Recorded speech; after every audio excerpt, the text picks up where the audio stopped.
ሰንበት ትምህርት ቤት ውስጥ እንዲህ አይነት ነገር የተካተተበት ነውና ጸሐፊው በራሱ ስለ ጠንቋይ በብዛት መጻፍ ይወዳል። ለምን የሚያውቀው ነገር ስላለ ሊሆን ይችላል። እና የሚገርመው ድራማውን ሲሰራ እናቱ ወይም እንጀራ እናቱ ልበል፣ እናቱ እንኳን አይደለችም፣ እንጀራ እናቱ ጠንቋይ ቤት ሄዳ ያው ና ስለው አልሰማም ብሎ ጭራሽ በእርሶ ያሾፈ ሰንበት ትምህርት ቤት አዳራሽ ላይ እያጓራ ምን እያለ እኔ ቤት ውስጥ እንደማጓራው ያሾፈ ነው እና ባኮትን እንደ ልጄን ተቆጡልኝ እንዳይቀሰፍ እነ ጠቋር እና ዳልሞቴ እንዳይቀስፉት ባኮት ልጄን ገስጹልኝ ብለው እንደ ደህና ነገር ጠንቋይ ቤት ሄዶ አቃጠሩበት ማለት ነው። ሴትዮዋ እንጀራ እናት ልጁ እድሜው 18 17 ዓመት ይሆነዋል። እና ልክ ነው ጠንቋይ እንዴት መጥፎ እንደሆነ በድራማ መልክ መስራቱ የሚከፋ ሆኖ አይደለም። ሁላችንም ስሩ ብንባል አስመስለን መስራት እንችላለን፣ ወይም ደግሞ እንፈልግ ይሆናል ሰው ለማስተማር እስከሆነ ድረስ። ፊልም ሰሪዎች ጫት እየቃማችሁ ሲጋራ እያጨሳችሁ መጠጥ እየጠጣችሁ ዝሙት ፈጻሚ መስላችሁ፣ ያው መቼም እየፈጸማችሁ አይባልም፣ ካሜራማንና ዳይሬክተር ፊት ዝሙት አይፈጸምም።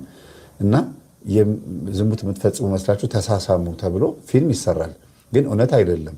ግን ከቀረጻ በኋላ አርቲስቶቹ እንደገና የሚገናኙ ከሆነ ከቀረጻ በኋላ ጫቱን የሚቀሙት ከሆነ ከቀረጻ በኋላ ሲጋራውን የሚያጨሱት ከሆነ መጠጥ የሚጠጡ የሚጨፍሩ ያንኑ ቀረጻውን መስለው የሚኖሩት ከሆነ ምንድነው ድራማው ሲባል ድራማው በግል ህይወታቸው ላይና ወደ ህዝቡ ሲሄድ አስመሳይ ሳይሆኑ ሆነው የተገኙ አክተሮች ናቸው ማለት ነው። አክተሮቹ አክትረስ ወይም አክተር ብቻ ሳይሆኑ የህይወት አክተሮች ናቸው ማለት ነው።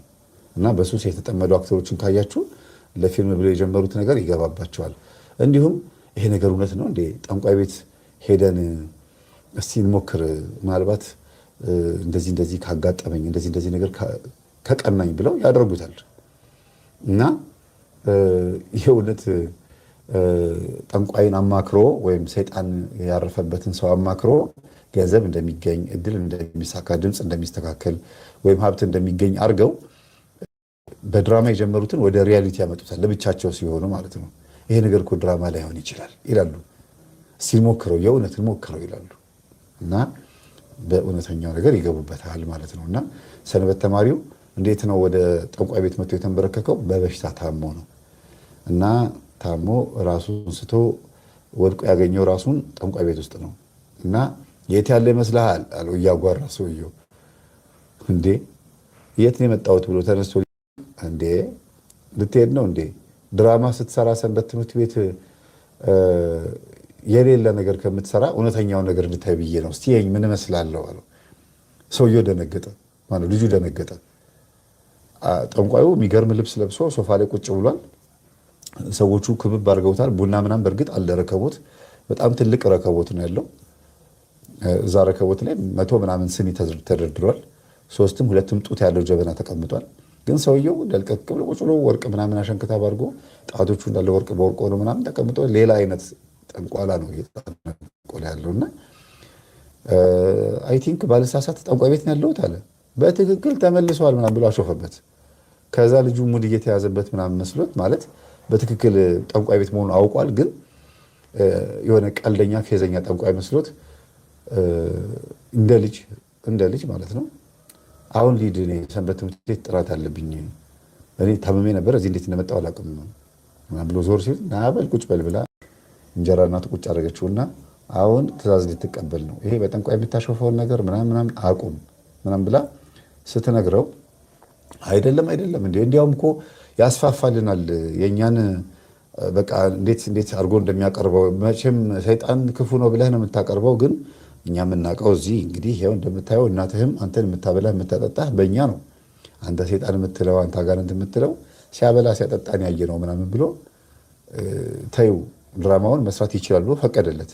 የሚገርማችሁ ይሄ ልጅ ያን ቀን ከመጣበት ጊዜ ጀምሮ ከጠንቋይ ቤት አልጠፋም። ከመጣበት ለምንድን ነው? እንጀራ እናቱ በተደጋጋሚ የምታበላው የምታጠጣው ነገር የምትዳብሰው ነገር አለ። እንደገና የዳንከው እሱ ጋር ሄደህ ነው ብላ ነው የምትለው። ጸበል ቤት ሄጄ አልነበር ወይ ለምን አልዳንኩም ብሎ እሱም ተጨነቀ። ጸበል ሄጄ ነበረ፣ ጸበል አስጠምቀውኛል፣ ታምሜ ብዙ ጊዜ ተኝቻለሁ፣ ለምንድን ነው ያልዳንኩት ብሎ እሱ ጋር ሲሄድ ለምን ተፈተሁ ብሎ እንደ ፈውስ ነው የቆጠረው። ታውቃላችሁ ሰይጣን የሰራውን ትሪክ አላወቅም።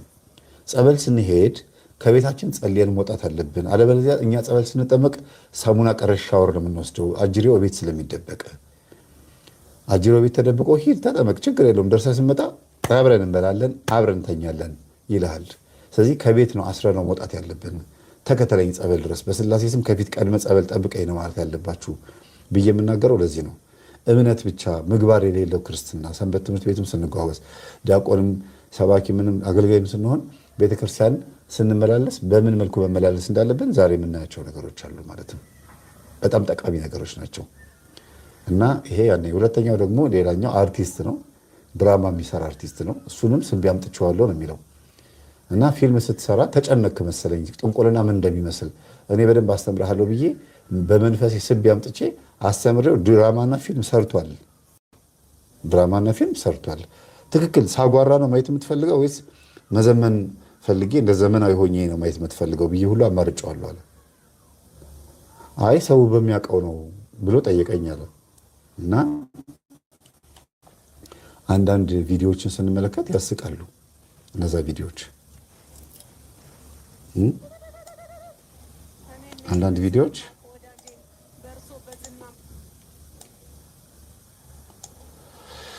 እስቲ እንያቸው ምን ይመስላሉ የሚለውን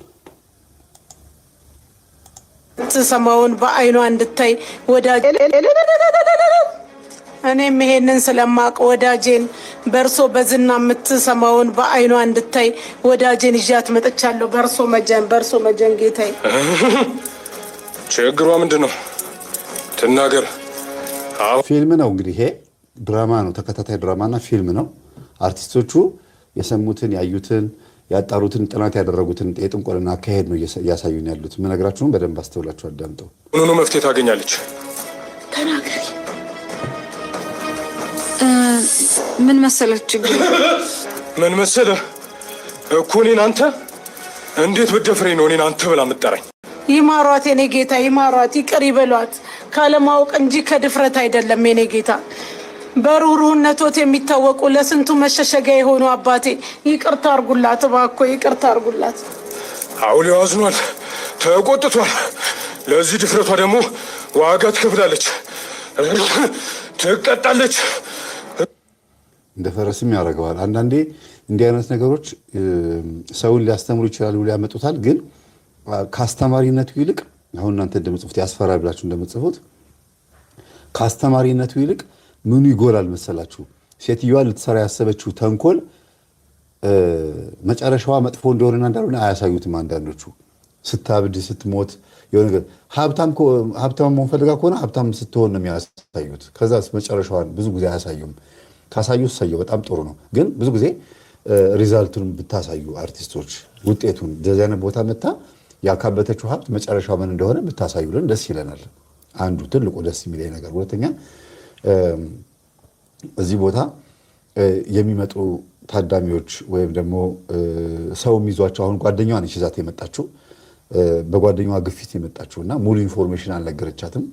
ገንዘብ እንኳን ኢቭን መስጠት እንዳለባት እንደሌለባት እንደማታቆራን የቀረበችውና ለማሳቅ የሚሞከርባቸው መንገዶች አሉና ስለ ጥንቆላ ስትሰሩ ለማሳቅ ከምታደርጉት ጥረት ይልቅ መጥፎነቱን ማጉላት ብትችሉ ደስ ይለኛል። አስቂኝ የሆነ ፓርት ሊኖር ይችላል። አስቂኝ መሆነው ግን በትክክል መጨረሻው ሞት፣ ሐዘን፣ ለቅሶ መሆኑን ማሳየት አለባችሁ። ለምን ጠንቋይ ወይም ጥንቁልና የሚሰራበት አጋንንት የሚሳብበት ቤት ውስጥ ምንም አይነት ዘላለማዊ ደስታ ስለሌለ ማለት ነው። ከድፍረት አይቁጠሩባት የኔ ጌታ። አስባበት አይደለም፣ ይቅር ይበሏት የኔ ጌታ። ካለማወቅ ነው የኔ ጌታ። አንተ ስላለችው ነው እንግዲህ። ይህንን አውቀው ይቅር በሏት። በግብሩ ታካክሳለች። አይሆንም፣ አይሆንም። አንቺ ተንበርከኪና ይቅርታ ጠይቂኝ። ወይ ሂሩት እንደዚህ ማን መጫወቻ ነው የሚያክር? አንቺ ተንበርከኪ እንጂ ልታስቀስፊ ነው እንዴ? በነገራችን ላይ እንደዚህ አይነት ቦታ ልትጠይቅ የመጣች ሴት ግዴለሽ ትሆናለች ብላችሁ ታስባላችሁ? በትክክል ጉዳይ ልታስፈጽም መጣ መንበርከክ እንዳለባት ምን ማለት ነው? ኢቭን በጣም በፍርሃት ነው የሚዋጡት ብዙዎቹ፣ ላብ ነው የሚያጠምቃቸው አይደለም። እና ያው እንደ አይነቱ ነው። ደፋርም ሊኖሩ ይችላሉ። ግን ድራማ ስለሆነ እንደ ድራማ ብቻ ማየት አለብን።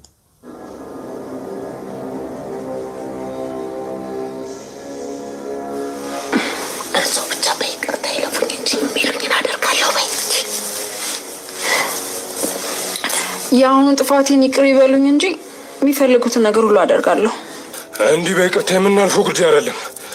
ትቀጣለች፣ ዋጋዋን ታገኛለች። ለድፍረቴ ይቅርታ ያድርጉልኝ አባቴ። ካለማወቅና የእሷን ደግነት ከመስማት የተነሳ እኮ እንደ አባት አቅርቤዎት ነው።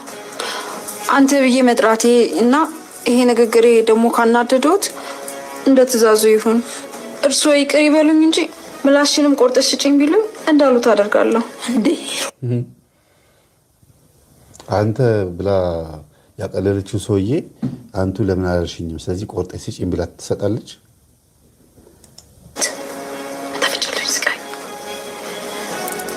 በንግግርሽ ልባችን ለስልሷል። ንዴታችን ላይ ውሃ ቸልሰሽ ልባችንን አለስልሰሿል። የደም ግብር ስላገኘ ምላሴን ቆርጣለሁ ብላ ስለተገዛችለትና በዚህ ልክ ስለታመነችለት ልባችንን አረሰረስሽን አለመንፈሱ። ትሽ ግን በጭራሽ አይቀርም። ትቀጫለሽ፣ ዋጋሽን ታገኛለሽ። ከእርሷ አፍ ይውጣ እንጂ አድርጌ ያሉኝን ነገር ደግሜ እንኳን አላስበውም።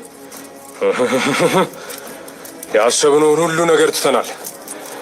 ለዚህ ታዛዥነትሽና ለዚህ ምግባርሽ የልብሽን እናደርሳለን።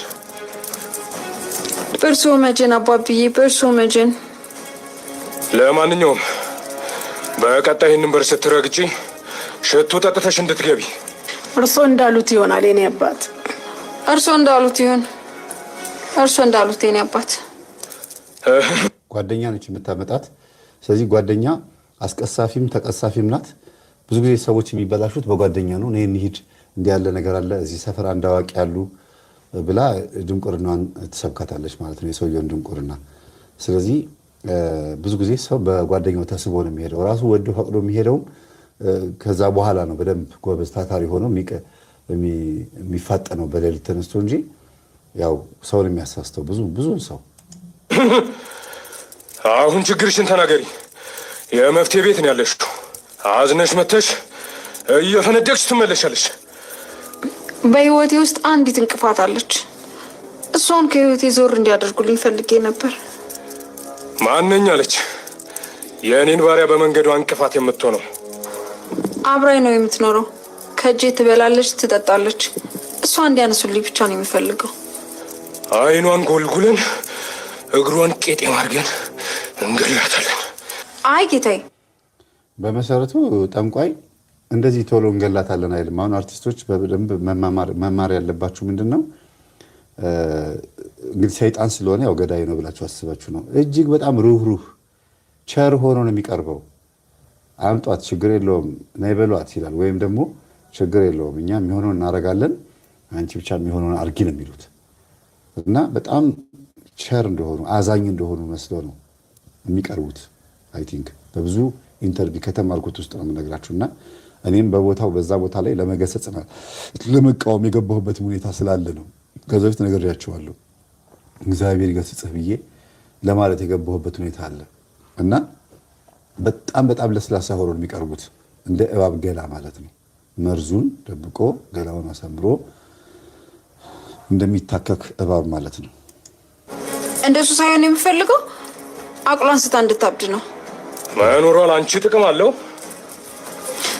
አዎ ጌታዬ። ስታ እንድታብድ ነው የምፈልገው። በእርግጥም የእኛን ያበሾቹን ትክክለኛ ፍላጎቶቻችንን የሚያሳይ ይመስለኛል። በምቀኛ ሆኖ በተነሱብን ላይ እና ናርሲሲስት የሚባለው ባህሪ መንፈስ እንደሆነ የምታውቁት እዚህ ጋር ነው። በጥቅም ከመጣችሁባቸው ናርሲሲስቶች በዚህ ልክ ነው የሚበቀሏችሁ። አንዱን መበቀያ መንገዳቸውም ጥንቆልና ነው። የበታችነት እንዲሰማቸው ስለማይፈልጉ እና የእናንተን ውርደት ማየት ስለሚፈልጉ ስትበሳጩ፣ ስትናደዱ፣ ጨርቃችሁን ጥላችሁ ስታብዱ አያዩችሁ ደስ ይላቸዋል። የሰው ጉዳቱ ደስ የሚላቸው ሰዎች ናቸው ናርሲሲስቶች። ምንድን ነው? አንደኛ የእርሶን ታምር እያየው እንዳመሰግንና እንዳልዘናጋ ያደርገኛል። ቀጥሎ ደግሞ በሰው ምላስ ውስጥም እንዳልገባ ሆናለሁ። እንደፈለግሽ ይሁን። ወይ ከምግቧ ጋር ወይ ከውሃዋ ጋር ቀላቅለሽ ስጫት። እንቺ ያጂ ይክበሩልኝ የኔ አባት። አንገቷ ገለጥ ቢደረግ ማተብ ይኖራታል። በትክክለኛ መንገድ ብታዩ ወይ ደግሞ የእስልምና እምነት ወይ ደግሞ የፕሮቴስታንት እምነት ተከታይ ሊሆኑ ይችላሉ። ሞር በብዛት የፕሮቴስታንት እምነት ተከታይ ባይኖርም ይሄን የምለው ለምንድን ነው? በደንብ አድርጎ አዘምኖ ከጥንቆልና ባልተናነሰ መልኩ በኋላ ማሳያችሁ ቪዲዮ አለ። በዛ ልክ ደን አድርጎ ረገዳ ስለሚያስጨፍር ማለት ነው። ከዚህ ባልተናነሰ የምትገብሪውን ነገር ተናገሪ። ቆይ ላሳያችሁ። መፈወስ ቢገኝ እንዴት ነው ሚስታ? እዚህ ጋር እንደሆነ ቪዲዮ ላሳያችሁ።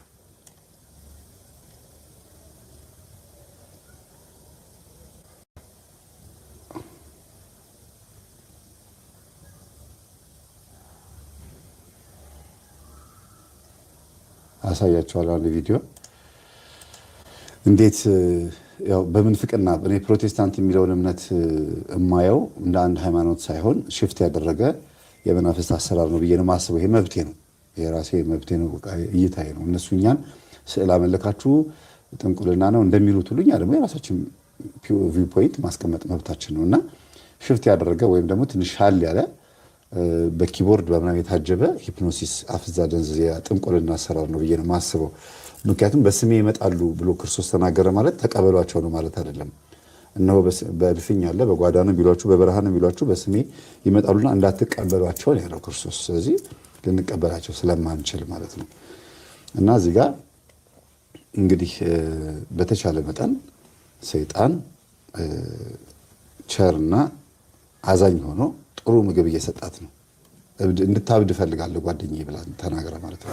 የምን ክብር ነው ይህ? እኮ ለእርዳታ የተቋቋመ ድርጅት አይደለም። የምትገብሪውን ነገር ቶሎ ተናገሪ። በእርሱ መቼን አባቴ በርሱ ቶሎ በይ ተናገሪ። የልብሽ ሲደርስ የምትገብሪውን ተናገሪ። ልቤ ከደረሰ አንድ በሬ ያስገባለሁ። ነትሽ በደረሰ በሶስተኛው ቀን ጥቁር በሬ ይዘሽ ውድ ሽቶ ተቀብተሽ የተቀባሽውን ውድ ሽቶ እስከ ግማሹ ጠጥተሽ ወደዚህ ግቢ እንድትገቢ ከሩቅ ሰማችሁ። የገዛሽውን ሽቶ እስከ ግማሽ ድረስ ጠጥተሽ ወደዚህ እንድትመጪ። በእርግጥ እንደዚህ ብሎ ይዘዝ አይዘዝ እኛ አናውቅም። ሰምተውም አይተውም ሊሆን ይችላል። ሽቶ እንደሚጠጣ ግን እናውቃለን። ጨንገር የሚባል ወይም አዳኝ ወርቁ የሚባል ሰይጣን ሽቶ ያስጠጣል። አዳኝ ወርቁ ማለት ቃልባሶ ሹሩባ ምናምን እዚህ ጋር ሳርዴታ ኩትሻ ምናምን እንደዚህ ወርቅ ምናምን ድምቅ ያደርጋል። ሊፕስቲክ ያስቀባል። ኩል በጣም ድምቅ ያለ ቅንድባቸውን፣ ጆሮ ጌጣቸው፣ ሁሉ ነገራቸው እዚህ መደዳውን ራሱ ጆሮቸው እንዲበሱ ያደርጋል። ከዛ ቆንጆ ልብስ ለብሰው የሚገርም ቡና እያፈሉ ምናምን በጣም ድምቅ ብለው ከኖርማል መልካቸው የተለየ ሌላ አሁን ደግሞ ዘመናዊ ሆኖ ሜካፑ የሚጨመርበታል። እሱ አዳኝ ወርቁ ይባላል። ሴቶቹ የሚያደርጉት። ወንዱ ሲሆን ደግሞ አዳኝ ወርቁ ሎቴ ነው የሚያደርገው፣ ጆሮ ጌጥ ነው የሚያደርገው። ስለዚህ በአንድም በሌላ መንገድ መንፈሱን አሳምራት እንደምትፈልገው አድርጋት፣ ግን ይዛሃት ነው እያለው እየሾመው ነው። ልልታሽ ሰፈሩን ያቅልጠው። በርሶ መጀንጌታ በርሶ መጀን ለታቦቱም ለምኑም እልልታው የሚገርም ነው። የኛ እልልታ አቤት አቤት። በርሶ መጀን ጌታ ሆይ አባቴ፣ ቄሱንም አባቴ ጎንበስ ብሎ እግር መሳም። አንቋይ ቤት መጥተው አባቴ አባቴ ሲሉ ቆይተው እዛ ቄስ መጥተው እግርን ደግሞ አባቴ ብሎ ሲስሙ እግሮት አይነት ነገር ነው የሚሆነው። ሲጻፍብን ራሱ ቄሱን እንደመሸንገል ነው። ለምን ቄሱ ሰው ናቸው አያዩኝም አላውቁኝም ሊሆን ይችላል። ወይ ንስሐም ደግሞ እስከምገባ ድረስ ልሸውዳቸው ብለው ሊሆን ይችላል። ግን ካህናት አዕይንተ እግዚአብሔር ናቸው፣ የእግዚአብሔር አይኖች ናቸው። በካህኑ በኩል ያያል እኮ የምታደርጉትን። እሳቸው ባያውቁም በካህኑ በኩል ግን እግዚአብሔር ያያቸዋል። ስለዚህ እልልታና ይሄ ጌታ ሆይ ጌታ ሆይ አባት ሆይ አባት ሆይ ብሎ ማለት ምን ያህል ከባድ እንደሆነ በዚህ ማየት ይቻላል።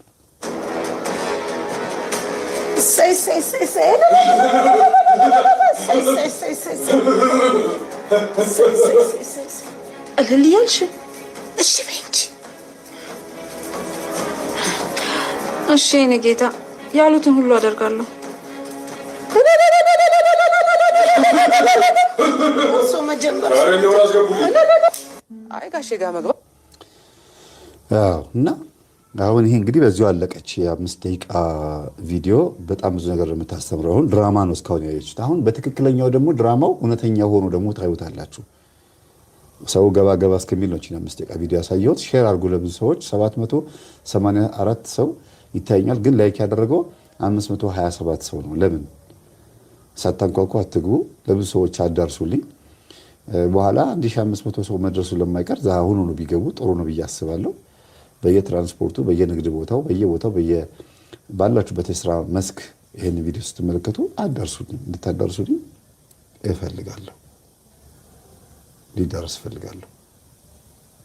እሺ አሁን ሪያሊቲውን ነው የምታዩት፣ እውነተኛውን ነገር። እቺ ሴትዮ የምትናገረው ምንድን ነው? አንድ የሆነ ጠንቋይ አሸርጋጅ ሆና ወይም የዛ ጠንቋይ አገልጋይ ሆና ነው የምትናገረው። ሪል የሆነ ኢንተርቪው ነው። ፕሮቴስታንት ናት። ያው አንገቷ ላይ ማተብ ያለ አለ፣ አዎ መስቀል አለ መሰለኝ። ግን የጠንቋዩ አገልጋይ ሆና እንዴት ተሰራ እንደነበር እንዲሁም ደግሞ እዛ ጠንቋይ ቤት ደግሞ ምን ታደርግ እንደነበር እየተናገረች ነው። በደንብ እስቲ እንስማት። ማን የላከሽ አለኝ። አንተ አታውቀውም የላከኝ አልኩ። ልክ ባለፈው ላይ እንደመሰከርኩት ማለት ነው። አንተ አታውቀውም ስለው እሺ ስልክ ቁጥር አለኝ። ስልክ ቁጥርም የለውም አልኩት። ከዛ ትቀልጃለሽ እንደ አንቺ አለኝ እና ጠብቂ ብሎኝ ሌላ ደግሞ አለ ማለት ጠንቋይ ቤት ነው የሄደችው። አሁን የምናየው አንድ ሰው እያለ ጠንቋይ አለ፣ እሱ ቤት ነው የሄደችው። ሌላ ነች። ቆይ ሌላ ቪዲዮ አለ፣ አሸርጋጅ ደግሞ እንደዚህ ኢንተርቪው የምትደረግ ወደዛ ደግሞ ክላስ ወደ ጋሼ ክላስ ሌላ ሰው ደግሞ አለ፣ አስተናጋጆቹ ማለት ነው። ከዛ እሱ ሄደ፣ ለሱ ተነገረው፣ እየተቀባበሉ ጋሼ ጋር ደረሰ ማለት ቆይ ጠብቂኝ በሏታል። ከዛ ቁጭ አልኩኝ። በጣም ብዙ ሰው ነው ጀርባው ላይ ያሉ በአት ሰዎች፣ እነሱ ጋር ቁጭ አልኩኝ። ሰዓቱ ሄደ። እዛ ሳሎን ውስጥ 20 ሰዎች ይገባሉ፣ ቴሌቪዥን ያሉ። ተራቸው ሲደርስ አንዳንድ እየሆኑ ጋሼ ጋር ይገባሉ። ትንሽ ጠበቅኩኝ። ከዛ በኋላ ያው አልደረሰኝ። ወጣውና ሐዋርያው ሲሳይ ጋር ደወልኩ። እንዲህ የት ነህ ስለው እንዲህ ቦታ ገበያ ውስጥ ለረና እዚህ ህዝብ አለ አልኩት። መጣ። በማግስቱ ነው እድሉን ያገኘ ነው። ቅዳሜ ማለዳ መጣን። እዛ ያለ ህዝብ ይሄ ነው ጠንቋዩ። እንግዲህ ይሄ ጠንቋይ የሚጠነቁልበት ቤት ነው። አሁን ቸርች አድርጎታል፣ የፕሮቴስታንት ቸርች አድርጎታል። እንደ አንድ አማኝ ወደዚህ በመመለሱ ብዙ ሰው ደስተኛ ሊሆን ይችላል። ግን ሽፍትን ያደረገው ብዬ ነው የማስበው። ለምን አብዛኞቹ በጥንቁልና ህይወት ውስጥ የሚኖሩና በእንደዚህ አይነት ህይወት ውስጥ ይኖሩ የነበሩ አብዛኞቹ ወደ ጴንጤ ሃይማኖት የሚሄዱት ወደ ኦርቶዶክስ መመለስ የማይፈልጉት እዛው ጥንቁልና በሚሰሩበት ሰዓት የማርያም የመድኃኔዓለም የሚካኤል ስዕል እዛ ስለሚገኝ ነው። በተለይ የማርያም ሚካኤል ገብርኤል ማጭበርበሪያም ነው ማሳሳቻም ነው። እንደገናም ደግሞ በደንብ መንፈሱ ሲገባ ድንገት እንኳ ስዕል ፊት ሲሆን ጮሆ እንዳይወጣ በደንብ እያየህ ግባ፣ ይሄን ብታይ እንኳን እንዳደነግጥ ተብሎ የአሕዛብ መንፈስ ማለማመጃ ነው። እና ብዙ ጊዜ ኦርቶዶክስ ተዋሕዶ ቤተክርስቲያን እምነት ተከታይ የሆኑ ምዕመናን ስለሚመጡ ከዛም ደግሞ ደብተራዎችና አንዳንድ አስማት ስርማሽ ቅጠል በጣሾችም አስማተኞችም በኦርቶዶክስ ውስጥ ስለሚኖሩ ሃይማኖቷን እንደ ትክክለኛ ሃይማኖት አይወስዷትም። የተፈቀደ ቤተክርስቲያን ፈቅዳ የሚጠነቆል ነው የሚመስላቸው። ለምን ስላልተማሩ እነዚህ ጠንቋዮቹ ወይም በቤተ ክህነትም ተምረው ድንግልናቸውን ወይም ደግሞ ቅስናቸውን አፍርሰው ከሆነ ከቤተ ክርስቲያን የተባረሩት ዜማ ብቻ የተማሩ ሃይማኖታቸውን በደንብ የማያውቁ ወደ ጥንቁልና ዓለም የሄዱ በጣም ብዙ ጠንቋዮች አሉ። እነዚህ ሰዎች ድሮ ጠንቋይ ነበርኩ ብለው ወደ ፕሮቴስታንት ሃይማኖት ሄደው እዛ ብዙ ሲቦተልፉ ሲቀደዱ እንሰማለን። በጣም ብዙ ሰዎች ለምን ሲባል መጀመሪያም ቤተክርስቲያንን አውቃታለሁ የሚሉት በራሳቸው ባወጡት መስፈርት እውቀት እንጂ ማወቅ የሚገባቸውን አውቀዋለሁ ቢባል አላወቁም። ስለዚህ ይሄ ሰውዬ በፊት ጠንቋይ ነበርኩ ብሎ የሚያወራው እንስማ ውስጥ 100 ቢሆን 400 500 ቢሆን እዚህ ጋር ወጥቶ ስማቸውን ይጠራል። አጋፋሪው ስም ይጠራና 20 ሰው እዚህ ይደረደራል። እዚህ ቤት ውስጥ ነው የሚቀመጡት። እዚህ ጋር ቴሌቪዥን አላቸው። እስከዛ እንዳይሰለቻቸው ማለት ነው። ዘና ይላሉ። ከዛ እንደዚህ ነው። ከዚህ ጋር እዚህ ጋር ያው አስተናባሪው እዚህ ጋር ነው የሚሆነው። እሱ ሰዎቹ አንዱ ሲገባ እነዛ እየተጠጋጉ ከዛ ወደዚህ ነው የሚገባል። እዚህ ጋር ሌላ አለ። እዚህ ጋር ያለው ምን እንደተባለ ያ ሰውዬ ሲወጣ የታዘዘው ነገር ካለ የሚገዛው ነገር ካለ ቀጠሮ ካለው ለዚህ ቀን እንዲል ሌላ ደግሞ ሰው አለ እዚህ እና በእንደዚህ አይነት ነው። የኔ ቢሮዬ እዛ ነው የምቀመጠው። ምንም ከዚህ አሁን ወትሮ ከምለብሰው ልብስ የተለየ አይደለም። እንደውም ብዙ ጊዜ በቃ ሱፍ እና ከረባት አድርጌ ነው የምገባው እና ያው እንደ ካውንስሊንግ አይነት ነገር ነው። ያው የደብትርና ስለሆነ ደብተራ እንደ ጠንቋይ ቤት እንደ ባለውቃቢ መጋረጃ የለውም። እዚህ ኖርማል ነው። ሁሉም ሐኪም ቤት እንደሚታከም ሳይካትሪስት ጋር እንደሚገባ አይነት ፍቃዱም የነበረኝ የሕክምና ፍቃድ ስለሆነ እንደ ሕክምና ነው የሚገቡት። በቃ ወደ ውስጥ ማለት ነው። በመንግስት ፍቃድ የተሰጠ ቅድም ያየ ነው ማለት ነው። ቅድም ያሳየው በማህበር ተደራጅተን ይህንን ስራ የሕክምናውን ስራ እንድናከናውን የሚሰጥ ፈቃድ አለ። በየአመቱ ይታደሳል። በየ2 አመቱ እንደዛ ነበር። ይገርማል። አዎ እንግዲህ እያወሩ ያሉት ክፍል ደግሞ ስ እያወሩ ያሉት ምንድን ነው? ቤተሰቦቼ ስለ ኢትዮጵያ ኦርቶዶክስ ተዋሕዶ ቤተክርስቲያን እያወሩ አድርገው ነው የሚያወሩት። ለምን ደብተራ ሲሉ ኦርቶዶክስን ነው የሚነኩት። ለምን ደብተራ የሚገኘው ኦርቶዶክስ ውስጥ ነው። የባህል ሕክምና ሲሉ ይህም ራሱ ቅጠል መበጠስ፣ ስር መማስ በኦርቶዶክስ ውስጥ ነው አለ ብለው ነው የሚያስቡት። ልክ ቤተክርስቲያን እንደፈቀደችው አድርገው ነው የሚያስቡት። እና ሰውየው ስለዚህ ምንድነው ብሎ ነው የሚያስበው? የቢሾፍቱ ቆሪጥ ጠንቋይ ነው የሚለው። እንግዲህ እየመሰከረ ነው በሱ ቤት እዚህ ቦታ ላይ አሁን ጌታ አግኝቶኛል፣ ስለዚህ ቤቱን ቤት አምልኮ አድርጌዋለሁ ነው የሚለው። ይሄ አባቶቻችን ድሮ ጥንት ጥንቁልና ይመለክበት የነበረውን ቤት አፍርሰው ወይም በአዲስ መልክ እንዲዋቀር አድርገው ዕጣን ማዕጠንት ያጥኑበትና እግዚአብሔር እንዲመለክበት ያደርጉ ነበር ድሮ ጥንት። አቡነ ተክለ ሃይማኖትም እንደዚህ አድርገዋል። ብዙ ቦታ ላይ ቢያንስ ገድላቸው ላይ 1 3 4 ቦታ ላይ ይሄንን ነገር አንብቤያለሁ።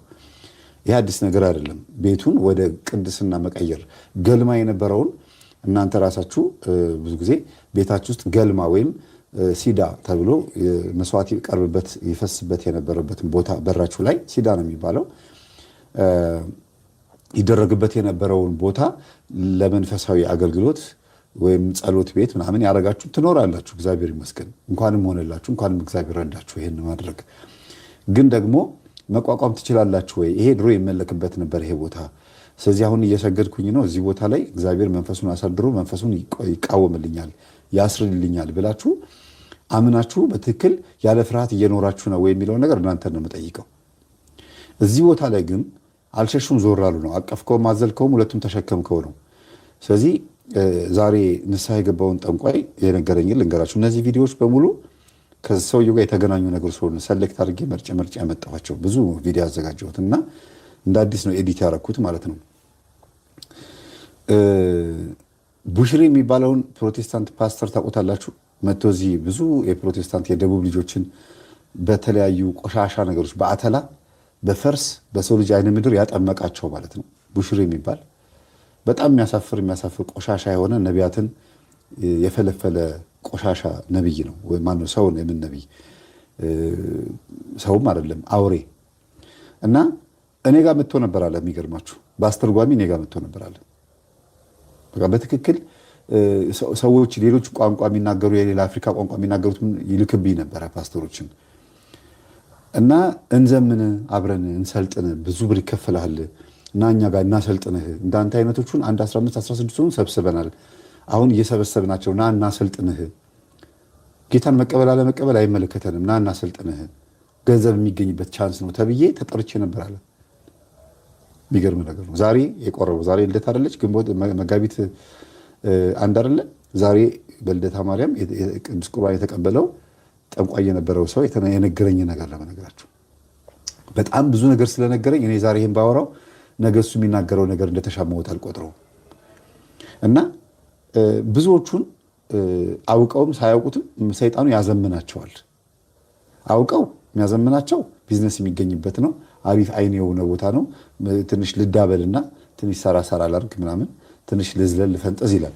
ሳያውቁት ማለት ጌታን የተቀበሉ መስሏቸው ኦርቶዶክስ ጠል ሆነው በኦርቶዶክስ ውስጥ የሆነ ችግር ያለባቸው። ለምሳሌ አንዳንድ ሰዎች ኦርቶዶክስን የሚጠሉበት ምክንያት እናታቸውን ወይም እህታቸውን አስገድደው የደፈሩ ሊኖሩ ይችላሉ። ደብተራ ሆነው ጸበል በመርጨት ሰበብ።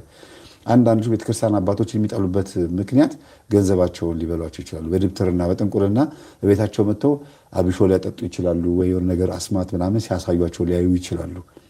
አንዳንዶቹ ቤተክርስቲያንን እጅግ በጣም የሚጠሉትና ተዋሕዶ ቤተክርስቲያን ውስጥ ያለውን አሰራር ሁሉም ጋር አንድ ነው። ቄስ የጠመጠመ ቄስ ሁሉ የሚያደርገው ትክክል ነው ስላችሁ ያደረገው ነገር ቤተክርስቲያን የፈቀደችው ነገር ነው። ስለዚህ ትክክል አይደለም ብለው የጠሏት ሰዎች ምክንያቶቻቸው በጣም የሚገርም ምክንያት ነው።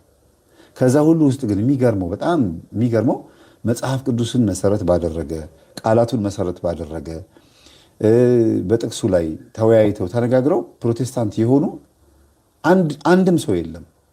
የሚከራከሩት ዝም ብሎ ጉንጭ አልፋ ነው፣ የውሸት ነው። ለምን? እውነት እንዳለ ቤተክርስቲያን ውስጥ ይታወቃላ። ስለዚህ ሁሉም እዛ ሄደው ግን አሁን ከንቱ ዝላይ ሆነባቸው፣ ከንቱ ልፍለፋ ሆነባቸው፣ ደከማቸው። እዛ ሆኖ ምንም አዲስ ነገር አጡና አሁን አብዛኛው እየተመለሱ ነው ያሉት። ለምንድነው ይሄን ያነሳኸው ብላችሁ ብትሉኝ ይሄ ሰው ድሮ ጠንቋይ ነበርኩኝ፣ ደብተራ ነበርኩኝ፣ እጠነቁል ነበረ፣ እዚህ ቦታ ላይ የሆነ መናፍስትን እጠራ ነበረ፣ እንደ ካውንስሊንግ እንደ ምክር አገልግሎት እንደዚህ ችግር አለብኝ ሲሉኝ ይሄን አድርጊ እያልኩ ሰጣቸው ነበረ ብሎ ነው የሚያስበው። ግን ምን ያህል መንፈስ እያዋረሰባቸው እንደነበረና እሱ ራሱ ነአሃቤ ብሎ የተዋረሰው መንፈስ ቤተክርስቲያን የማትፈቅደው ትምህርት እንደሆነ ያውቃል። ቤተክርስቲያን ይሄንን ነገር ብትከተል ብትፈልገው ኖሮ እሱ እዚህ ቦታ ቢሮ አይከፍትም ነበራ። ቤተክርስቲያን ይሄን ነገር ብትፈልገው ኖሮ ፋርማሲ ከፍታ ካውንስሉ የት ይሆን ነበረ? ቤተክርስቲያን ይሆን ነበረ። ካውንስል የሚደረገው የሚሰጠው ማለት ነው። ይሄ አገልግሎት የሚሰጠው ቤተክርስቲያን ውስጥ ይሆን ነበረ። ሆስፒታልም አይገነባም ነበረ። ስር ማስቀጠል በጣሾች ሀብታምና የናጠጡ ሀብታምና እጅግ በጣም ቱጃር ነበር የሚሆኑት። እንዲያውም አገር ሁሉ ይጠበቅ ነበር በዛ፣ ሰራዊት ሁሉ ይጠበቅ ነበር በዛ። ነገስታት ወይም መሪዎች ደብተራዎችን ሰብስበው በማብላት በማጠጣት ህዝቡን ፉከራ፣ ሽለላና ቀረርቶ እንዲያሰማ በመተት እንደሚያደነዙት እንደ ድሮ ጊዜ ማለት ነው። አሁንም እንደዛ ይደረግ ነበረ። ግን ቤተክርስቲያን የማትፈቅደው እንደሆነ ያውቃሉ ማለት ነው። እስከ መጨረሻው የሚናገረውን ስሙት። እንድናከናውን የሚሰጥ ፈቃድ አለ። በየአመቱ ይታደሳል። በየ2 አመቱ እንደዛ ነበር። የውስጠኛውን ክፍል ደግሞ ውስጥ እሺ፣ ያው እንግዲህ ነግሬሃለሁ። እዚህ ጋር 20 ሰው አለ። እዚህ ያለው አጋፋሪ ከውጪ እዚህ የሚያስገባ ነው። ከዚህ በኋላ ደግሞ ይሄ ነው፣ እዚህኛው ክፍል ነው። እዚህኛው ክፍል እዚች ጋር የሚቀመጥ ሌላ አጋፋሪ አለ። የእሱ ስራ ያ የሚልክለትን ሰው ከዚህ የሚወጣውን ሰው ምን እንደተባለ ቀጠሮ እንዳለው እንደሌለው ሰውየው ደግሞ ቀጠሮ ሊይዝ ስለሚፈልግ ይሄኛው ነው የሚያረጋግጥለት። እዚህ ያለውን ነገር በዚህ ጊዜ ተቀጥሯል የሚል ወይም ስራ ማስጀመር አለማስጀመሩን ይሄኛው ለዛኛው ይነግረዋል። እዚህ ጋር ነው የሚቀመጠው። ይህችኛዋ ክፍል እንግዲህ የመጨረሻዋ ያው ቅድም እንዳልነው 3ኛው ሰውየው ባለጉዳዩ የሚገባበት ክፍል ነው። እዚህ ነው እንግዲህ አሁን በአንድም በሌላ መንገድ ምን ይሰራ እንደነበረ እየተረከን ያለው። ግን በጣም የሚያሳዝነው ነገር ቤተሰቦቼ፣ በጣም የማዝነው ነገር ይሄ ሰው ዛሬ ላይ ሃይማኖቱ ፕሮቴስታንት ነው፣ ጌታን አግኝቼዋለሁ ብሎ ነው የሚያስበው። በዚህ ቤት ውስጥ ሲጠራ የነበረው ሰይጣን ና ተብሎ ተጠርቶ በቅጠላ ቅጠሉ ላይ በስራ ስሩ ላይ ሲያርፍ የነበረው በተዋርሶም ከሆነ በማዋረስም ከሆነ ና ተብሎ እንዲዋረስ ሲታዘዝ የነበረው ሰይጣን እንዴት በቸርች ውስጥ አብሮት እንደሚያገለግል የሚገርማችሁ ልቡም ያውቃል። አሁን ጌታን እያመለኩ ነው የሚያስበው አይደል? በደንብ ያውቃል። ኦርቶዶክስ ውስጥ ትክክለኛ ህይወት እንዳለ ያውቃል ይሄ ሰውዬ። ወደ ቤተክርስቲያን ግን የማይመጣበት ምክንያት ስላለው ነው የማይመጣው። ማንን ሲያሳስት እንደነበር ያውቃል መንፈሱ በውስጥ በኩል ሆኖ። ተጨማሪ ሰዎች እንዲድኑ አይፈልግም። ትክክለኛ ሰዎች ሁልጊዜ እንዲሰናከሉ ስለሚፈልገው መጀመሪያም ሲያሰናክል ነበረ። አሁንም ደግሞ በኢየሱስ ስም ወይም በጌታ ስም ነው የመጣው ማለት ነው። ይሄ መንፈስ ማሊያ ቀይሮ ነው የመጣው ማለት ነው። ማሊያ ቀይሮ ነው የመጣው። ለዚህ ማረጋገጫው ሰውየው ራሱ በልቡ የሚያውቀው ሐሳብ ነው። እውነት ስለሆነ ነው የምናገረው። እውነት ብዙዎቹ ይሄ እንግዲህ እንደሚመሰክሩ እንደሚመጡ ከሆነ እኔ ለሰው ስናገር ይላሉ ፕሮቴስታንት ወደ ኦርቶዶክስ ሲመጡ እዛ ስላለው እምነት ስናገር ልቤ እያወቀ ነው የምከራከረው አሉ። ለምን? ለደሞዝ፣ ለገንዘብ፣ ለጥቅም ልቤ እያወቀ ነው የምከራከረው። ልቤ ያውቅ ነበረ። አሁንም እኮ ልክ አይደለሽም፣ አሁንም እኮ ልክ አይደለህም፣ ልክ አይደለሁም እኮ እያለ ነው ውስጣቸው የሚነግራቸው። አፋቸው ግን የሚያወራው ሌላ ነው። አፋቸው ደሞዝ፣ ገንዘብ፣ የተለያዩ ነገሮችን ይቆጥራል። ልባቸው ደግሞ ሌላ ነገር ነው። እና በዚህ ልክ ሃይማኖት ያስቀይራል። ሃይማኖት ለማስቀየሩ ምልክቱ ደግሞ በኋላ ቀስ እያለን እየሄድን እናየዋለን። ሶስተኛው ጀመራ ተመልከቱ። ይሄ የምታዩት ጠንቋይ ሰፈር ነው። ጫካ ውስጥ ገብቶ እየጠነቆሉ ነው ያሉት። አጋንንት እየጠሩ ነው። በዚህ አጋጣሚ በጣም የሚጮህባችሁ ነገር ልቀንስ። ምንም ጥቅም የለውም። ሲያጨበጭቡ እና ሲያጓሩ ነው የምታዩቸው። ጫካ በምትሄዱበት ሰዓት በጣም መጠንቀቅ አለባችሁ። ጫካ ውስጥ 3 አይነት የሰይጣናዊ ስራ ይሰራል። አንደኛ ብዙ ሰዎች እንደዚህ አይነት ባዕድ አምልኮ ያመልካሉ፣ መስዋዕት ያቀርባሉ፣ ግብር ያቀርባሉ፣ ምን ይላሉ፣ በደንብ አድርገው ለአጋንንት ይሰዋሉ። ለምን? እዛ ጫካ ውስጥ የሚንጎራደድ መንፈስ ካለ ና ተብሎ ተጠርቶ ገብቶ ስራ እንዲሰራ አብሯቸው እንዲሆን ስለሚፈለግ ማለት ነው። ይሄ አንደኛው። ሁለተኛ ደግሞ ራሱን የሚያጠፋ አንገቱን የሚያንቅ የሆነ ብቻ ሰው የሚገድል ሰው የሚደፍር ወይም እንደዚህ የሚያደርጉ ዝሙት የሚፈጽሙ ሰዎች እዛ ጫካ ውስጥ በአጋንንት ተነድተው እዛ ድረስ ይዘው ሄደው ኃጢአት ፈጽመው ይመለሳሉ። 2 በሉ። ይሄ እንግዲህ በየቤቱ የምናያቸው የምንሰማቸው ነገሮችን ያው ማስታወስ ትችላላችሁ። 3ኛ በጫካ ውስጥ በጣም የሚያስጠላው ነገር በሌሊት መናፍስትን የሚዋረሱ ሰዎች አሉ፣ ደብተራዎች አሉ። በጫካ ውስጥ ድቅድቅ ያለ ጫካ ውስጥ በረሃ ውስጥ የሚዋረሱ ሰዎች እና መንፈስን በሻማ በምናምን አድርገው የሚጠራሉ። ይሄኛው ቀጥታ መንፈሱን በሰው ፊት ነው።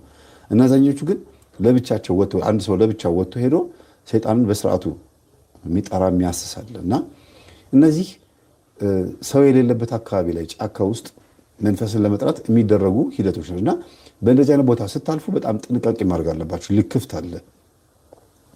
በአውሬ ላይ መንፈስ አርፎ እናንተን ሊበላችሁ ሊጎዳችሁ ይችላል። አውሬ ላይ አርፎ አውሬው ራሱ ፈሪ ሆኖ ሳለ ግን ደፋር እንዲሆን የሚያደርገው መንፈሱ ነው።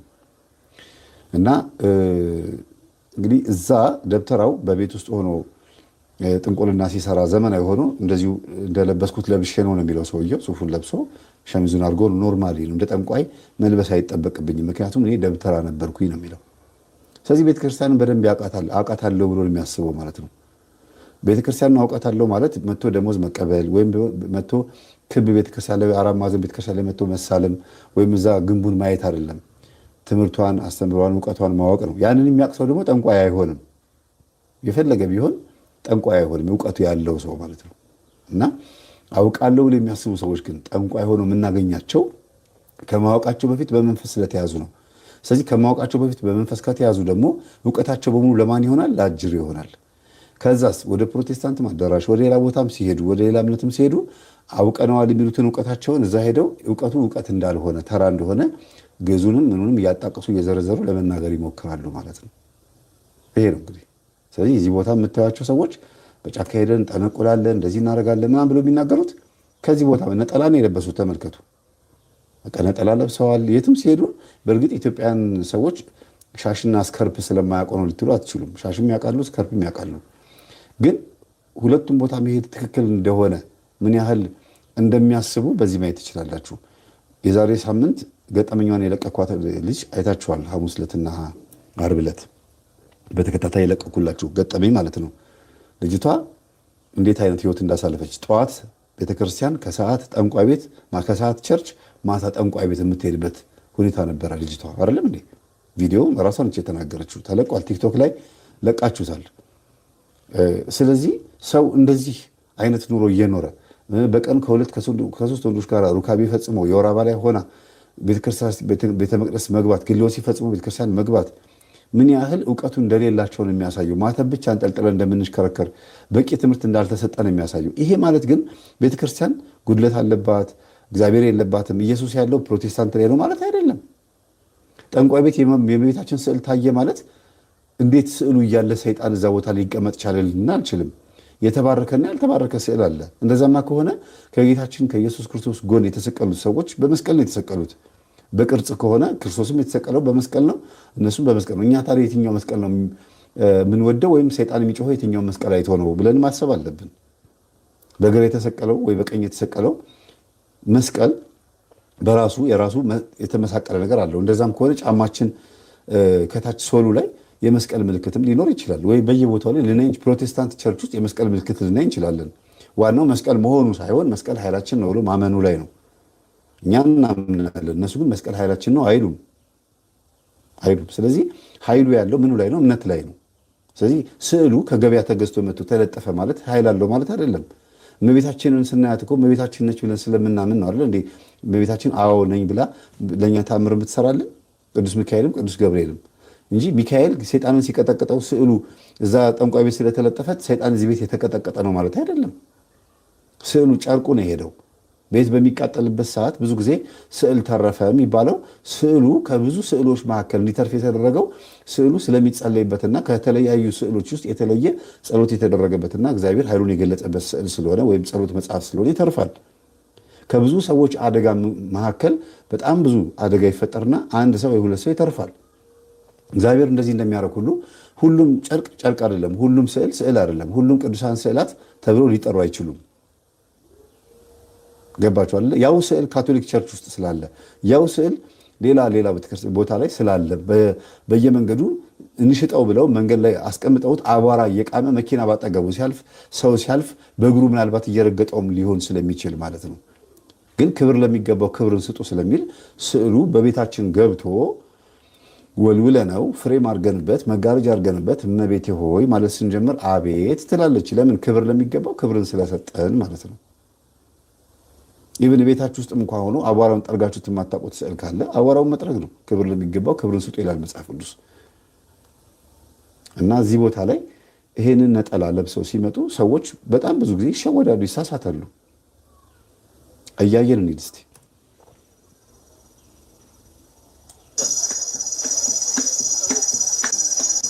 የአንድን ሰው እድል፣ ትዳርና ጤና በአንዲት ብጫቂ ጨርቅ ማጥፋት ይቻላል? ማህበረሰባችን ጉድ ብሎ በሹክሹክታ የሚያወራላቸው ግን በአደባባይ የማይናገራቸው የጓዳ ሚስጥሮች ምን ያህል አደገኛ ናቸው? የቅርብ ጓደኛችሁ ፈገግ እያለች የውስጥ ሱሪያችሁን ለጠንቋይ ብትሰጠስ? ዛሬ ፓንትና ሞዴስ እንዴት የሰውን ሕይወት እንደሚያበላሽ በዝርዝር እንመለከታለን። ታሪኩ የሚጀምረው በአንዲት የ12 ዓመት ልጅ እንባ ነው። ሰፈሯ ውስጥ ስትጫወት አንዲት የቡና ቤት ባለቤት በጭካኔ ጸጉሯን በመቀስ ቆረጠችው። ሴትየዋ በልጅቷ ላይ የተጫወተች መስሏት ነበር። ነገር ግን የቆረጠችው የልጅቷን ጸጉር ብቻ ሳይሆን የራሷን የሕይወት ገመድ ጭምር ነበር። ምክንያቱም የልጅቷ እናት ተራ ሴት አልነበረችም። በሰሜን ጎንደር ስሟ ሲጠራ ብዙዎች የሚርበተበቱላት ከአጋንንት ጋር የምትኖር ጠንቋይ ነበረች። ታዲያ የልጅቷ እንባ ምን አይነት መቅሰፍት ይዞ መጣ?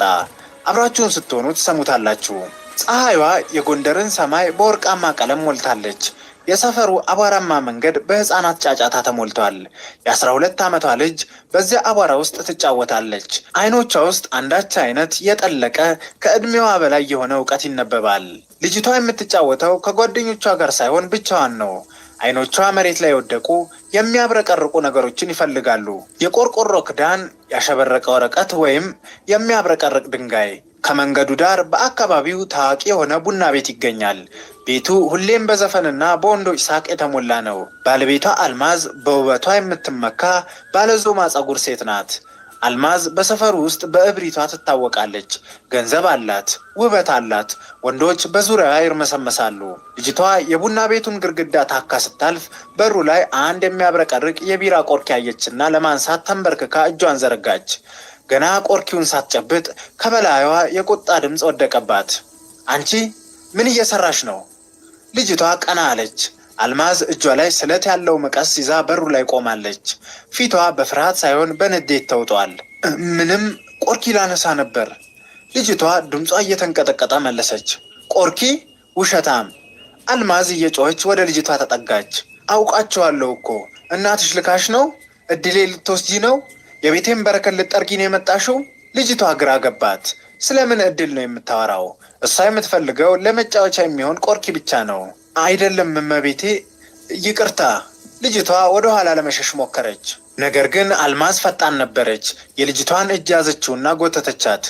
ዛሬማ መድረሻሽን አጠፋዋለሁ። ሁለተኛ ደጃፌን እንዳትረግጪ ምልክት አደርግብሻለሁ። አልማዝ መቀሱን አነሳችና የልጅቷን የፀጉር ዘለላ ጨበጠች። ልጅቷ እማዬ ብላ ልትጮህ አፏን ስትከፍት መቀሱ የልጅቷን ፀጉር ቆርጦታል። ጥቁሩ የፀጉር ዘለላ መሬት ላይ ወደቀ። አልማዝ በእርካታ ሳቀች። አሁን ሂጂ፣ ያቺ ጠንቋይ እናትሽ መጥታ ትውሰደው። ሕፃኗ አናቷ እንዳበሰች። ቦታው ባዶ ነው። የተቆረጠው ፀጉር መሬት ላይ ከቆርኪው ጎን ወድቋል።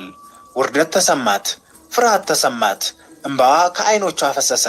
ምንም ሳትናገር የተቆረጠውን ፀጉሯን እንኳ ሳታነሳ ወደ ቤቷ ሮጠች። እንግዲህ ቪዲዮ ራሱን ያበቃው እኔ በመሀል ባቋርጠውም ጥሩ አልነበረም እና ምንድን ነው እዚህ ጋር አሁን ሰዎች ይሄን ሁሉ ተንኮል የሚማሩት ከጠንቋይ ቤት ነው፣ ወይም ደግሞ ቤት ውስጥ ከሚፈላ ቡና፣ ከሚጠጣ አጠቃላይ ከሚካደም መንፈስ ነው። እንዲያርጊ እንዲተርጉ ከሚባሉት ነው። ይሄ ሁሉ መናፍስታዊ ላይፍ፣ መናፍስታዊ ህይወት በቤት ውስጥ የሚያደርጓቸው ነገሮች በሙሉ እግዚአብሔርን ምን ያህል እንደሚያስቆጡት መቼም የታወቀ ነው አይደለም? እግዚአብሔር አዎ ይቆጣል። ግን እጅግ የሚገርማችሁ ነገር የሄድንበት ርቀትን ያክል አብሮን ገብቶ እዛው ጠንቋዩ ቦታ ድረስ አብሮን ገብቶ ካለንበት ቦታ እንድንወጣ የሚያደርግበት መንገድ ይገርማል። ለምሳሌ አሁን የሰማችሁት እንዳለ ሆኖ ጠንቋይ ቤት እግዚአብሔር የሚፈልጋቸው ሰዎች ሁሉም ይፈልጋል እግዚአብሔር። ግን የስለት ልጆች ጠንቋይ ቤት እንዲሄዱ የማይፈልጋቸው የመንፈሱ ዘር ናቸው ተብሎ የማይታሰቡ ሰዎች ሲሄዱ ጠንቋዩ ላይ አድሮ እንግዲህ እግዚአብሔር ንጹሕ ነው አይደለም? እንዴት ጠንቋይ ላይ ያድራል? ግን በአፉን ከፍቶ ፊቱን ጸፍቶ አናገረው የሚባለው ቃል ይሄ ነው። አላውያን ነገስታት ላይ የተለያዩ አረመኔና ርኩስ የሆኑ ሰዎች ላይ አድሮባቸው እግዚአብሔር የራሱን ሰዎች ሲያስተምር ሰምተናል። በብዙ ነገር ለማስተማር ለመገሰጽም ለመቅጣትም አላውያን ነገስታት ላይ እግዚአብሔር ልባቸውን ሲያነሳሳ አይተናል። ልባቸውን ለማነሳሳት ወደ እነሱ ሄደ ማለት ፈልጓቸው ነው ማለት አይደለም። ለክፉ ቀን ያስቀመጣቸው አለንጋዎች ናቸው ማለት ነው። አለንጋዎች ናቸው እና በቤት ሰራተኝነት፣ በእንግድነት ወይም በአንዳንድ ጉዳይ በዘበኝነት ሊሆን ይችላል ከገጠር ክልል ወደ አዲስ አበባ መጥተው እኛ ቤት በሚቀጠሩበት ሰዓት ወይም እኛ ከተማ ላይ መጥተው አንዳንድ ምስኪኖችም ሆኑ ያው ምስኪን ባይሆኑም ሲቀጠሩ ፊደል ባለመቁጠራቸው ምክንያት ብቻ እንደ ሞኝና እንደ ጅል ወይም እንዳላዋቂ ቆጥረን እኛ ብቻ አዋቂና ብልጥ እንዴት ሱሪ እንደሚለበስ ልናስተምሩ የሚዳደም ሰዎች አለን። እነሱ በሀገራቸው ፊዚክስና ኬሚስትሪ ባያውቁ፣ ማትስና እንግሊሽ ባያውቁ ወይም አስኳላውን ትምህርት ባያውቁትም ግን ህይወት በደንብ አድርጋ ያስተማረቻቸው ሰዎች ናቸው ወደ አዲስ አበባ መጥተው የቤት ሰራተኛ የሚሆኑት ወይም ዘበኛ የሚሆኑት ወይም ደግሞ ቆምጬ ብላችሁ በየቦታው ላይ አካፋ ይዘው ዶማ ይዘው ብለው የሚንቀሳቀሱት ወይም ደግሞ በአጠቃላይ አናሳ የሚባል ስራውን አናሳ ባይሆንም እኛ አናሳ ባልነው ስራ ላይ ማለት ነው የሚሰማሩት አብዛኞቹ ህይወት ያስተማረቻቸው ናቸው።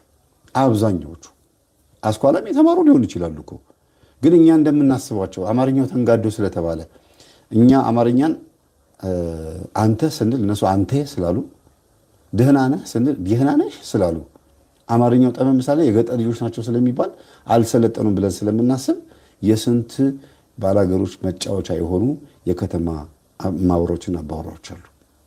መጫወቻ የሆኑ ቆይ ላጎቴ ባልነግርልህ፣ ቆይ ለእናቴ ባልነግርልሽ አባቴ እኮ የታወቀ ጠንቋይ ነው እኮ ብለው ደውለው እትዬ እማይ እንዲህ እያደረገች ነው ሴትዮዋ ነው ስሟን ንገሪኝ፣ እንትኗን ላኪልኝ፣ ፎቶዋን ምን አለ በቃ ይባልና ስንቶቹ ኢቭን መሰልጠን ማለት ቆንጆ መልበስ ማለት ነው ብሎ የሚያስቡ ሚስቶች አሉና ኢቭን ከሰለጠነችም አትቻልም እነሱ አይቻሉም ተዋት ብለው ከገጠር ለብሳ የመጣችውን ልብስ እንኳን የማያስቀይሩ አሉ። በዚህ የተነሳ ልጅቷ በጣም ትበሳጭና ወይ ሰርቃ ትሄዳለች ወይ ታስጠነቁላለች ወይ ምናምን ታደርጋለች። እና እኔ በደንብ ማውቃት ልብስ ከገጠር በጣም ቆንጆ ናት። ግን የገጠር ሴቶች የሚለብሱት ቀሚስ አይታችኋል? የሚያሳዝን የታኘከ የተተፋ የታኘከ የተወቀጠ ጨርቅ የሚመስል የሚያሳዝን ልብስ ለብሰው እሱን ለብሰው ሱቅ ተልከው ሲወጡ ምናምን ስታዩቸው እዚህ ከተማ ላይ እየኖሩ እንደዚህ አይነት ቤት እየኖሩ ለምዶ ልብሷን የማይቀይሩላት ምናምን እላለሁ አንዳንድ ቀን። ያ የሚያሳየው የቀጣሪዎቿን አመለካከት ነው። የሚገርማችሁ የቀጣሪዎቿን አመለካከት ምን ቢያስቡ ነው እንደዚህ አይነት ልብስ ለብሳ እንደመጣች እንደዚሁ የሚተዋት? ግን ይህን ቀይር እንኳን አይሏትም ስትሉ ወይ ቅናተኛ ሚስት ትሆናለች ወይ ደግሞ ሌላም ሰራተኛ ቀጥራ ከዚህ በፊት እነሱ ጥጋበኞች ናቸው ልብስ ሲቀይሩ በዛው ጥለውኝ እየጠፉ ብለው ሊሆን ይችላል። በሌላ በኩል ግን በጣም ከባድ ነገሮች አሉ። ለምሳሌ ባሏን የተቀማች ሴት አውቃለሁ። ባሏን የተቀማች ሴት ማለት ትሰድባታለች። ሞራል የሚነካ ዘርን የሚነካ አፈጣጠሯን የሚነካ ትንሽ አይኗ ሸውረር ያለ ስለነበር ልጅቷ ይሄ ግራ አይኗ እንደዚህ ወደዚህ ዞሯል። ለእናንተ ግራ ይሄ ነው አይደል የሚታያችሁ? ለኔ ነው በዚህ ዞር ብሎባታል። እና በተደጋጋሚ ተሰድባታለች፣ ታዋርዳታለች። እንግዳም ሲመጣ እላዋ ላይ መንከሽከሽ የሚባለው ቡና የሚቆላበት እሱን ልትወረውርባት ሁሉ ትችላለች። የሚገርማችሁ እና ትሄድና ገጠር አሰናብቺኝ ብላት ነው የወጣችው። ከዛ ገጠር ሄዳ እናቷ ቡና ፍልታላት ፎቶዋን፣ ፀጉሯን፣ ፓንቷን ይዛ ነው ሄደችው። እሰራላታለሁ ህይወቴን አበላሽታ በቤተሰቦቿ ፊት አዋርዳኝ ብላ እሰራላታለሁ ብላ ግን መጨረሻ ላይ በጣም የሚያሳዝነው ነገር ቤተሰቦቼ ስትመጣ አሰናብቲኝ ብላ ነው የወጣችው። ስትመለስ ግን እህቴ ይቅርታ መግባት ፈልጌ ነይ ግቢ ነው ያለቻት። ለምን ተሰርቶ ነው የመጣው። ገባች። ልጅቷ በገባች በሳምንቱ ሴትዮዋ ሻንጣዋን ይዛ ወጣች። አንድ ሳምንት አይባልም የቆየችው እቤቱ እሳት ነው የሆነው። ባል ጊዜ ለምን ትመልሻታለሽ? ባዩ ማን ነው? ባል ነው። ለምን ተመለሰች ብሎ ተቆጭው። እሷ ደግሞ ደግ ሆና ምን ችግር አለው ብትመጣ እንዴ? ስታስቡት አይመስልም አጥንቆላ። ግን ሴትዮዋ ይሄ ምክንያት ሆኖ ጀመሩ። እንዲያውም ተው የራስ ጉዳይ ምናምን ሲባባሉ ውጭልኝ ከዚህ ቤት አላት። ወጣች። በወጣችበት ቀን ማታ ከሰራተኛው ጋር ተኝቷል። ሲከራከር የነበረው ሰውዬ ከልጅቷ ጋር ተኝቷል። የገጠር ልጅ ናት ተብላ የምትታሰብ ልጅ ነች። ምንም ቁመትና መልክ ቢኖራትም አነጋገሯ ገና ነው። በቃ ገባችሁ። አሁን ሰው የሶስት ልጆች እናት ነች። ገብታለች። በቃ ኖራለች። እዛው ነች ያለችው። ይችኛዋ ጸበል ለጸበል እየዞረች ማነው እየተባለ ሲጠየቅ እኔ እገሌ ነኝ እያለ ይናገራል። እኔ እገሌ ነኝ ያው ስሟን እየጠቀሰ ማለት ነው። ይኸው እየሰማች ነው እንግዲህ ትሰማለች ብዬ አስባለሁ። ይሄ ቪዲዮ ከለቀቃችሁ ታየዋለች ብዬ አስባለሁ። የሶስት ልጆች እናት ሆናለች ገና በ24 ዓመቷ። 24 ዓመቷ ነው ልጅቷ በነገራችን ላይ። ሚስቱ ደግሞ የ30 ምናምን ዓመት ልጅ። እዛ ሚስትየዋ ልጆቿን ይዛ ነው የወጣችው። 2 ልጆቿን ይዛ ነው የወጣችው። አጠቃላይ 5 ልጅ አለው ማለት ነው። እንደዚህ የተቀሙ ሰዎች አሉ። አሁን ይሄን ልናገር የፈለኩት ምንድነው ከተማ ላይ ሲመጡ ይወላችሁ ፊደል ስላልተማሩ የተማሩም ቢሆኑ አማርኛቸው የተስተካከለ አይደለም ብላችሁ ስለምታስቡ እንደ ሞኝ እንደየዋህና እንደማያውቁ ሰዎች አትቁጠሩ። ሁሉም ባደገበት መንደር በጣም ማቹርድ እና በጣም ብልጥ ነው። በባህሉ መሰረት ለሀገሩ በጣም ተጫዋችና ቀልደኛ ነው። ሁሉም ለራሱ ለሀገሩ ለገዛ ሀገሩ። ስለዚህ ያወጣችሁት መስፈርት መስተካከል አለበት። እናንተ በምታውቁት ለምሳሌ ባልና ሚስት ቁጭ ብለው እናትና አባታችሁ ማለት ነው እንትናን ታውቂዋለሽ ገሌ የሚባለውን መሪ ታውቂያለሽ? የድሮ መሪ አስተው ኃይለሥላሴ እንደዚህ አድርገዋል ታውቂያለሽ ይላል አባትየው። እናት ደግሞ እኔ አላውቅም ምን ታውቂና ድሮ ንሳንቺ እንዲህ አድርገው ነበረ ባለፈው እንደው ደርግ እንዲህ አድርጎ እኮ እንደዚህ አድርጎ ታውቂያለሽ? አላውቅም ትላለች እናት። ምን ታውቂና አንቺ ይላል። ከዛስ እናትየዋ ደግሞ ቤት ውስጥ ያለውን አንዳንድ ነገር ትጠይቀዋለች። አላውቅም ሲል እናትየዋ የምታውቀውን አባትየው አያውቅም። ያ ማለት ሰውየው እውቀት የለውም ማለት አይደለም። አባትየው የሚያውቀውን ደግሞ እናትየው አታውቅም። ያ ማለት እውቀት የላትም ማለት አይደለም። ሁለቱም በዋሉበት ቦታ ላይ የራሳቸው የሆነ ብቃት አላቸው ማለት ነው። ልጆች ግን ምን እየተማሩ ያድጋሉ? ያው በእናትና በአባት ላይ ያለው ትዕቢት፣ በማን አለብኝነት፣ እንደገና ደግሞ ሁልጊዜ አንደርማይን ማድረግ ማዋረድ የሚባለው ነገር እየተማሩ ይመጡና እውቀት የለሽም እውቀት የለህም የሚለውን ነገር ይዘውት ያድጉና እነሱም እንደዛ ያደርጋሉ። ያ እያደገ ይመጣል። ከየት ይመጣል? ከዛው ነው የሚማሩት። ይቺም ልጅ ገጠር ሄዳ እናቷ ጋር ቡና አስፈልታ አስካድማ የእናቴ አባቴ አምላክ እርዳኝ፣ የእናቴ አባቴ ከራማ እርዳኝ ብላ መጣች። ያው ሰውየው ተቆሉ። እሺ ሰውየው ሁሉ ነገር ሲሰራበት እንዴት አላወቀም? ሃይማኖቱ ላይ ሰነፍ ነው። ኦርቶዶክስ ነው ለስሙ። የማርያም ስዕል ምናምን የገብርኤል ስዕል ሊኖር ይችላል ቤቱ፣ ወይ ማተብ አስሮ ሊሆን ይችላል።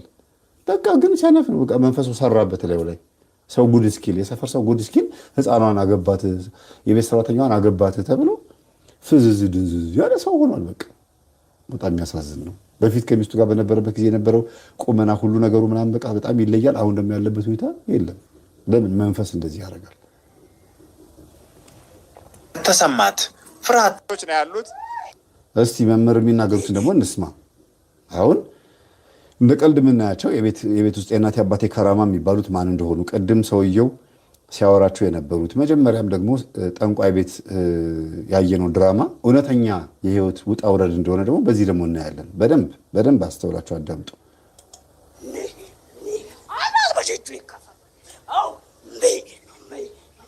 እንግዲህ ውቃቢ ቤት ስንሄድ እንዲህ አይነት መንፈሶች ነው ያሉት፣ እንዲህ አይነት ዛሮች ነው ያሉት። እሺ ሌላውስ? አንተ ማነህ? ሌላው ብሬ ደግሞ እንዴት ነው?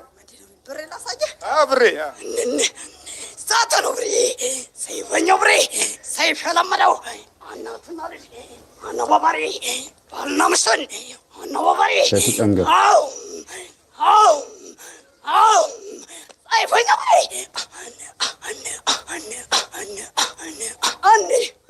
አሁን ይሄንን እዚህ ሾው ነው ምናምን የሚባል እዛ ቢሆን ያሳልፉታል። አይዶል ብለው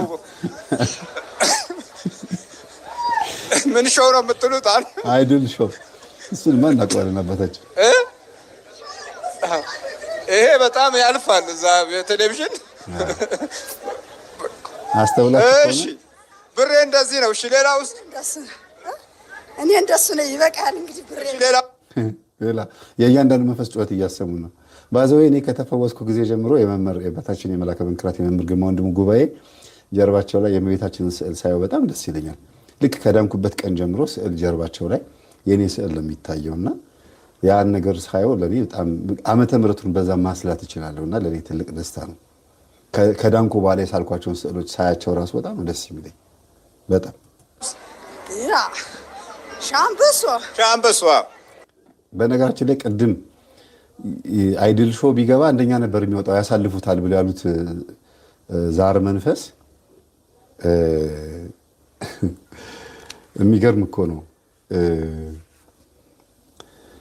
በፕሮቴስታንቶቹ አዳራሽ ላይ ምን አድርገው እንደሚሰሩበት አይቼ ገርሞኛል። በጣም የገረመኝ እንዴት እንደሚያጓራ በጣም የደነቀኝ። እስቲ ታዩታላችሁ በኋላ።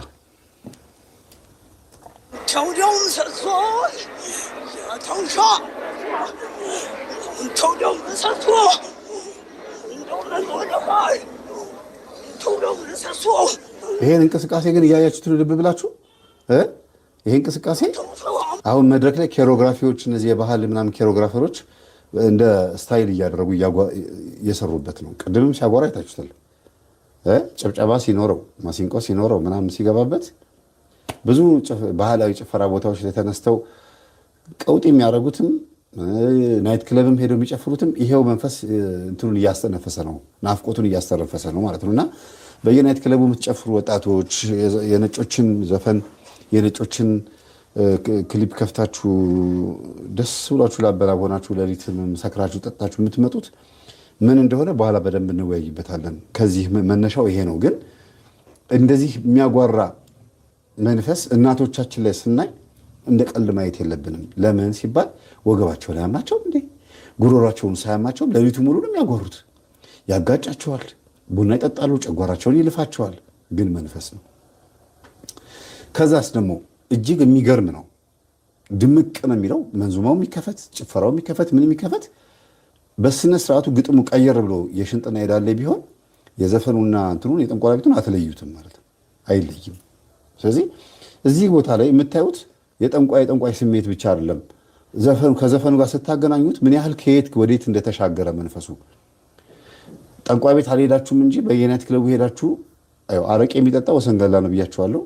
ጫት የሚቅመው ጭሳጭስ የሚወደው ይሄ ሁሉ አጠቃላይ ጨለማ የሚወደው ዝርክኩ መንፈስ ወሰንገላ ነው ብያችኋለሁ። እሱ መንፈስ እናንተ ላይ ወጣቶች ላይ ሲሆን ናይት ክለብ ይሄዳል። እናቶች ላይ ሲሆን ደግሞ ቤት ውስጥ ሆኖ ደግሞ መዝሙር ከፍቶ ደግሞ ይጨፍራል። እንደየ መንፈሱ ባህሪያችሁ ይለዋወጣል ማለት ነው። አሁን ሁለት መንፈስ ጩኸት እየሰማችሁ ነው። ይቀጥላል ደግሞ ሼህ አንበሶ የአውሊያው ምሰሶ ነው የሚለው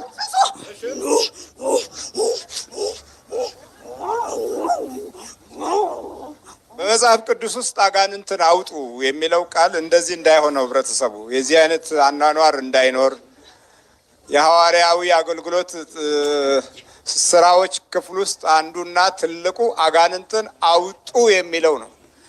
ሰባዎቹን ጠርቶ ኃይል ሰጣቸው። እንካንት ይበጭ እንዴት ነው በዚህች እስቲ እንዴት አሁን አሎ ብለሽ ደግሞ እሺ ማን ነው ስምሽ? ማን ነው ስምሽ? እከሌ 1 2 3 4 5 5 ነው። አዎ 5 የሌላው ለውላ በጣይ መውጫ ነው። በጣይ ነገር ላሳየው።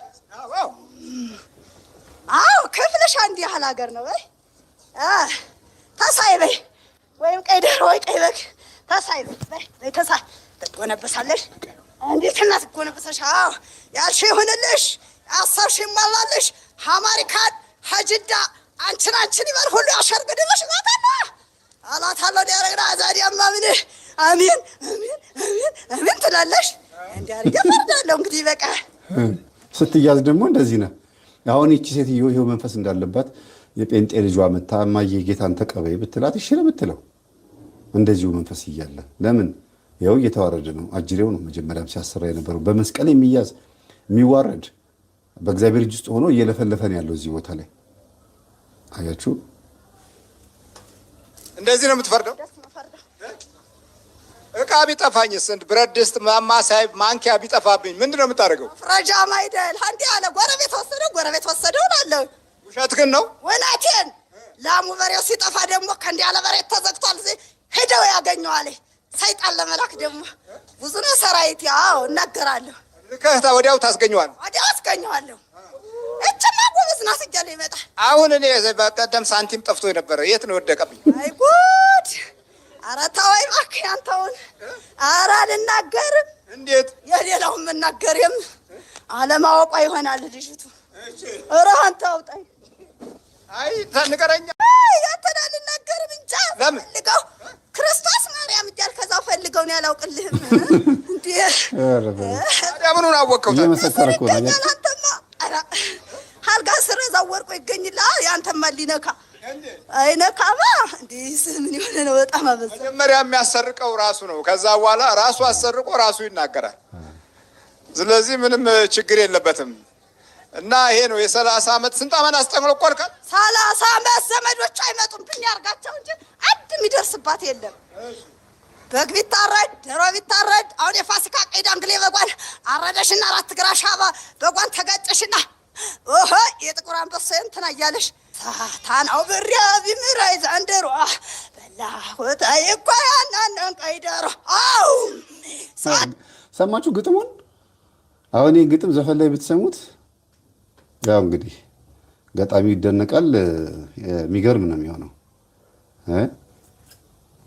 ተቋረየ ብሎ በትግርኛ እንደዘፈነው ማለት ነው። ታራው ብሬ አው አናትና ጀነባባሪ ባናውስ ተመረቀረ ሰብሰበሬ ሰብ ግን አተየ ምን አባቱ